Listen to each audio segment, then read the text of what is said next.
ہوں، ناشتہ کرتا ہوں اور اپنی ڈیوٹی پر روانہ ہو جاتا ہوں، قرآن و حدیث میرے بارے میں کیا کہتی ہیں؟ تو شیخ ابن باز رحمۃ اللہ علیہ نے دو ٹوک پہلا جملہ یہ استعمال کیا کہ ایسا عادتاً مستقل ایسا کرنے والا کافر ہے، مسلمان نہیں ہے۔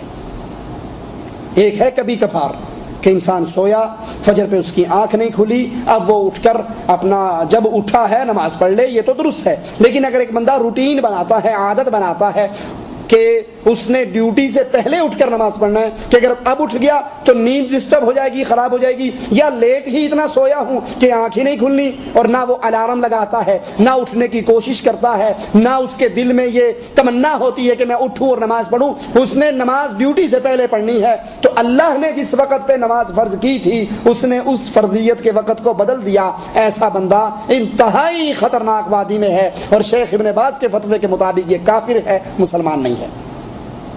ارأیت الذی من اتخذ الہہ ہوا، اس آیت کی روشنی میں شیخ ابن باز نے فتویٰ دیا ہے، کیا تو نے اس شخص کو دیکھا جس نے اپنی خواہش کو اپنا رب بنا لیا؟ اللہ نے نماز فجر کے وقت فرض کی، اس کی خواہش نے 7 بجے، 6:30 بجے، 6 بجے نماز فرض کر لی، یہ اٹھتا ہے، نماز پڑھتا ہے، ناشتہ کرتا ہے اور ڈیوٹی پہ چلا جاتا ہے۔ اس سے اللہ سے توبہ کرنی چاہیے، بستر پہ آج سونے سے پہلے توبہ کر کے سوئے، ہو سکتا ہے کہ یہ رات اس کی زندگی کی آخری رات ہو۔ الارم لگائے پھر بھی آنکھ نہیں کھلتی، اپنے دوستوں کو، اپنے بھائیوں کو اپنا فون نمبر دے، موبائل نمبر دے، گھر کا نمبر دے کہ جب آپ فجر پہ اٹھیں تو مجھے بھی فون کر کے اٹھا دیا کریں، یا پڑوسی ہیں تو دروازہ بجا دیا کریں، یا جو بھی صورت اختیار کریں۔ فجر کی نماز جماعت سے پڑھنا فرض ہے، اور ایک حدیث کے مطابق منافق کی نشانی ہے کہ فجر اور عشاء منافق پر بھاری ہوتی ہیں۔ اور تیسری حدیث میں رسول اللہ صلی اللہ علیہ وسلم فرماتے ہیں کہ اندھیروں میں مسجد کی طرف چل کر آنے والوں کے لیے قیامت کے دن پورے نور کی خوشخبری ہے۔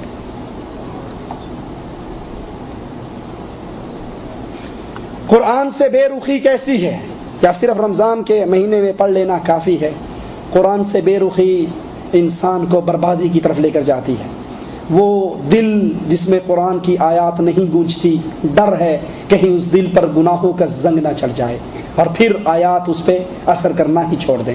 اس لیے اس کتاب سے دل لگائیے، اس کتاب کو پڑھیے، اپنے 24 گھنٹوں میں زیادہ نہیں آدھا گھنٹہ نکال لیجیے اس اللہ کی کتاب کے لیے۔ یہ اللہ کا خط ہے، یہ اللہ کا کلام ہے، یہ ہمارے نام رسالہ ہے، اس میں سے آپ کا اور میرا ایگزام ہونا ہے۔ وہ بدنصیب طالب جس نے ساری عمر اس کتاب کو نہیں دیکھا، اس کتاب کو سمجھا ہی نہیں جس میں سے امتحان ہے، تو کیا یہ پاس ہو جائے گا یا فیل ہوگا؟ انگلش کے لیے آپ نے کتنے ٹیوٹر رکھے ہوئے ہیں، آپ اس کے گائیڈ لے کر اس کو پڑھتے ہو، کسی اور سے سمجھتے ہو، اور قرآن کو صرف عربی میں طوطے کی طرح پڑھتے ہو، وہ بھی رمضان میں، اور پھر چھوڑ دیتے ہو، تو قیامت کے دن کیا بنے گا؟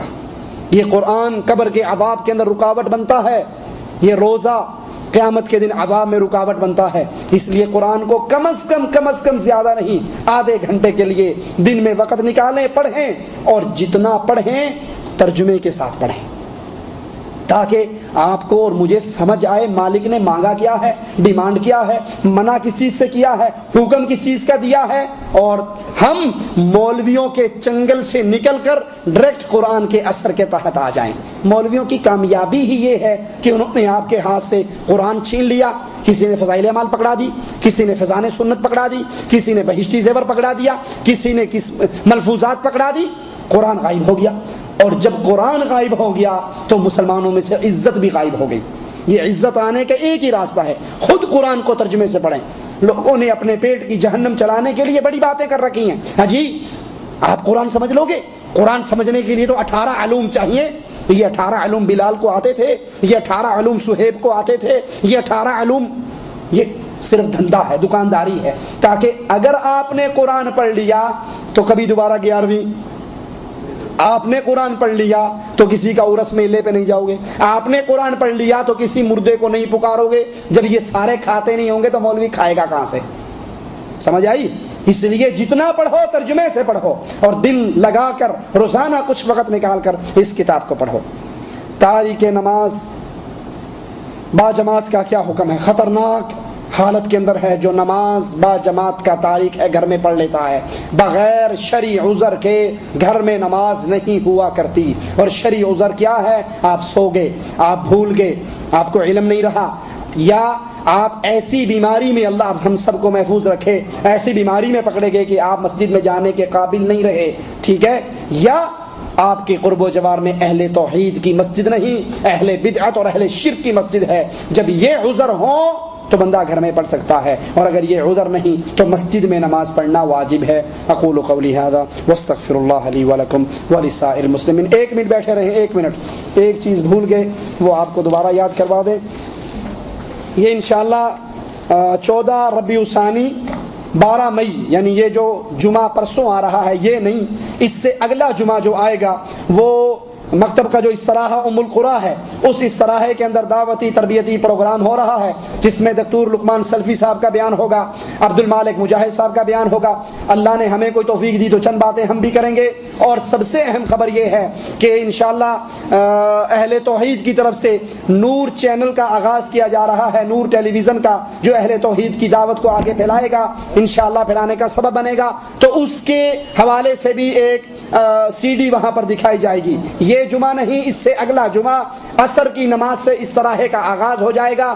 تو تمام بھائی خود بھی آئیں اور اپنے باقی دوستوں کو دعوت دیں، انہیں بھی لے کر آئیں، اور یہ اشتہار یہاں سے لیتے جائیں تاکہ اپنی اپنی کمپنیوں میں لگا دیں۔